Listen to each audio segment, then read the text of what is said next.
வணக்கம் ஃப்ரெண்ட்ஸ், எல்லாருக்கும் காலை வணக்கம். நம்ம வந்துட்டு பிஜிடிஆர்பிக்கு ப்ரிப்பேர் பண்ணிகிட்ருக்கோம். கண்டினியூஸாக வந்துட்டு சைக்காலஜி கொஸ்டின் ஆன்சர் பார்த்துட்ருக்கோம். இம்பார்ட்டன்ஸு ரொம்ப இம்பார்ட்டன்ஸு. இந்த வீடியோஸை நீங்கள் ஃபஸ்ட் டைம் பார்க்குறீங்க அப்படின்னா சப்ஸ்கிரைப் பண்ணிவிடுங்க ஃப்ரெண்ட்ஸ். வாங்க, நான் படிக்கிறது மட்டும் இல்லாமல் உங்கள் கூட நான் ஷேர் பண்ணணும். ஏன் நினைக்கிறேன்னா, நம்ம மட்டும் படித்தா பார்த்தாது, மற்றவங்களுக்கும் அந்த கொஸ்டின் ஆன்சர்லாம் போய் சேரணும். அவங்க படித்து பரவாயில்ல, அவங்களும் பாஸ் ஆனாலும் என்னால் முடிந்த ஒரு உதவி நான் நினச்சிக்கிறேன். நீங்கள் வந்துட்டு நான் போடுற வீடியோவை நீங்கள் யூஸ்ஃபுல்லாக இருக்குன்னு நினச்சிங்கன்னா உங்களோட ஃப்ரெண்ட்ஸுகளுக்கும் ஷேர் பண்ணுங்கள். நீங்கள் மட்டும் படிக்கிறது இல்லாமல் உங்கள் ஃப்ரெண்ட்ஸுகளுக்கு ஷேர் பண்ணிங்கன்னா அவங்களும் படிச்சுப்பாங்க. நம்ம என்ன தான் படித்தாலுமே நம்ம வந்துட்டு அந்த எக்ஸாம் டைமில் அந்த 3 ஹவர்ஸில் நம்ம வந்துட்டு அந்த 4 ஆப்ஷனில் ஒன்று என்ன டிக் பண்ணுறோமோ அதுதான் நம்மளோட ஆன்சர். நம்மளோட இலக்கு அது வந்து தீர்மானிக்கும்னு நான் நம்புகிறேன்.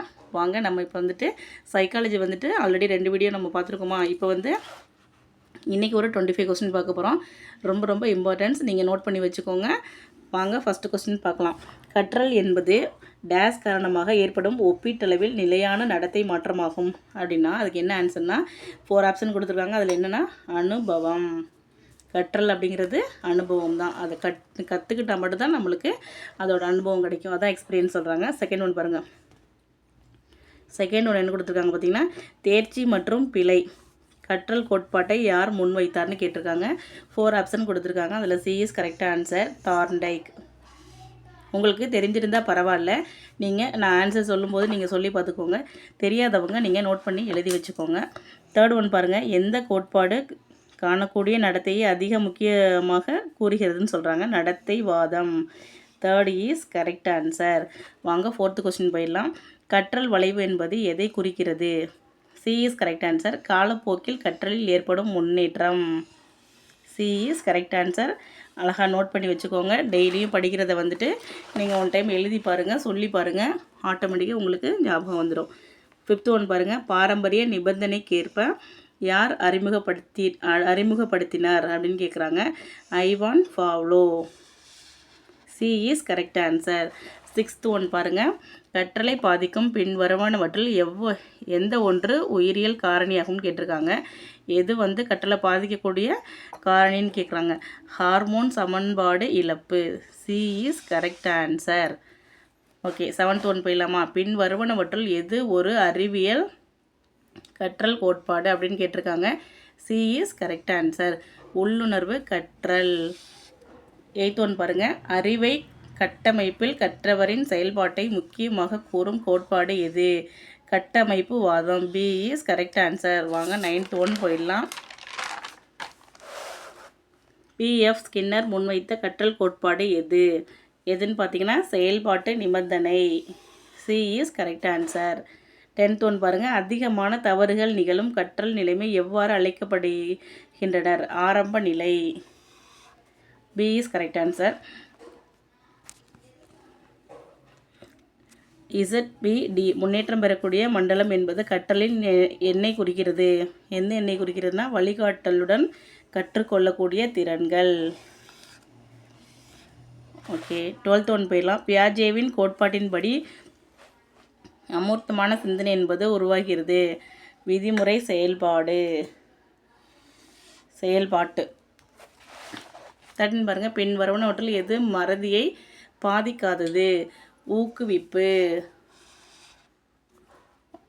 14 பாருங்கள். மைக்ரோ கற்பித்தல் முக்கியமான எதை நோக்கமாக கொண்டுள்ளது? C is correct answer. கற்பித்தல் திறன்களின் மேம்பாடு. 15 பாருங்கள். எந்த கற்றல் பாணி உடல் இயக்கங்களை உள்ளடக்கியது? இயக்கவியல். D is correct answer. 16 பாருங்கள். எந்த கற்பித்தல் பாணியில் மாணவர்களுக்கு அதிக கட்டுப்பாடு வழங்கப்படுகிறது? அனுமதி மனப்பான்மை. 17 பாருங்கள். இண்டக்டிவ் முறைக்கான சிறந்த எடுத்துக்காட்டு எது அப்படின்னு கேட்டிருக்காங்க. 4 ஆப்ஷனில் எது வந்துட்டு கரெக்டான ஆப்ஷன் பார்க்கலாம். எடுத்துக்காட்டிலிருந்து விதிமுறை. B is correct answer. Okay, 18 பாருங்கள்.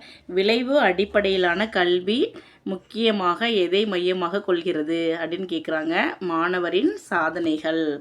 அப்போது பி இஸ் கரெக்ட் ஆன்சர். 19 பாருங்கள். கருத்து தெளிவை மேம்படுத்தும் கற்பித்தல் மாதிரி எது? First one is correct answer, கருத்து அடைவு கோட்பாடு. 20 பாருங்கள். மனநல மொழியியல் எவற்றுக்கிடையிலான தொடர்பை கூறுகிறது? மொழி மற்றும் மூளை செயல்பாடு. Second is correct answer. பாருங்கள் 22 பாருங்கள். ஒரு ஆசிரியர் விஞ்ஞான கருத்துக்களை உண்மை வாழ்க்கை எடுத்துக்காட்டுகள் மூலம் கற்பிக்கிறார். இந்த கற்பித்தல் அணுகுமுறை எதுன்னு கேட்டிருக்காங்க. செயற்கையான. B is correct answer. பாருங்கள் 22 வந்தாச்சு. ஒரு ஆசிரியர் ஒரு மாணவர் தகவல்களை கதை வடிவில் வைத்தால் நன்கு நினைவில் வைத்து கொள்கிறார் என்பதை கவனிக்கிறார். இது எந்த கற்றல் பாணியை பிரதிபலிக்கிறதுனா செவியியல். இப்போ சார் சொல்ல நம்மளுக்கு அது வந்து நம்ம செவியில் வாங்குவோம் இல்லையா, காது வழியாக வாங்குவோம் இல்லையா, அதுதான் செவியியல் சொல்கிறாங்க. பாருங்கள் 23.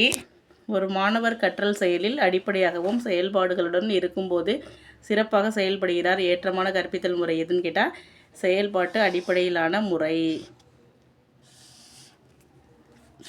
D is correct answer. வாங்க 24 பார்க்கலாம். பாடத்திட்டத்தை திட்டமிடும் போது முதலில் பரிசீலிக்க வேண்டியது எது? கற்றல் நோக்கங்கள். B is correct answer. 25 பாருங்கள். மைக்ரோ கற்பித்தலில் போது பரவலாக பயன்படுத்தப்படும் நடைமுறை எது? சக பயிற்சி கருத்துரைகள். ஓகே, இந்த வீடியோவில் வந்துட்டு 25 போதும். நெக்ஸ்ட்டு வீடியோவில் வந்துட்டு இன்னொரு 25 நான் அப்லோட் பண்ணுறேன். ஆல்ரெடி அப்லோட் பண்ணதெல்லாம் வந்துட்டு டிஸ்கிரிப்ஷனில் லிங்க் கொடுக்குறேன், நீங்கள் செக் பண்ணி போய் பாருங்கள். இந்த வீடியோ உங்களுக்கு பயனுள்ளதாக இருந்துச்சுன்னா சப்ஸ்கிரைப் பண்ணி வச்சுக்கோங்க. இந்த வீடியோ சைக்காலஜி தொடர்ந்து உங்களுக்கு வந்துட்டு தமிழ் எலிஜிபிலிட்டி டெஸ்ட்டுக்கும் நான் வந்துட்டு அப்லோடு பண்ணுவேன். தமிழ் எலிஜிபிலிட்டி, அதுக்கப்புறம் ஜிகே எல்லாமே நீங்கள் வந்துட்டு நான் அப்லோட் பண்ணோன்னே நீங்கள் பார்த்துக்கலாம். உங்களுக்கு யூஸ்ஃபுல்லாக இருந்துச்சுன்னா லைக் பண்ணி சப்ஸ்கிரைப் பண்ணிவிடுங்க ஃப்ரெண்ட்ஸ். இதில் உங்களுக்கு ஏதாவது புரியாத மாதிரி இருந்துச்சுன்னா கூட நீங்கள் கமெண்ட்ஸில் டவுட்டு கேட்கலாம். ஹேண்ட் ரைட்டிங் உங்களுக்கு புரியலன்னா கூட நீங்கள் திரும்பி கூட கேட்கலாம். தேங்க்யூ ஃபார் வாட்சிங்.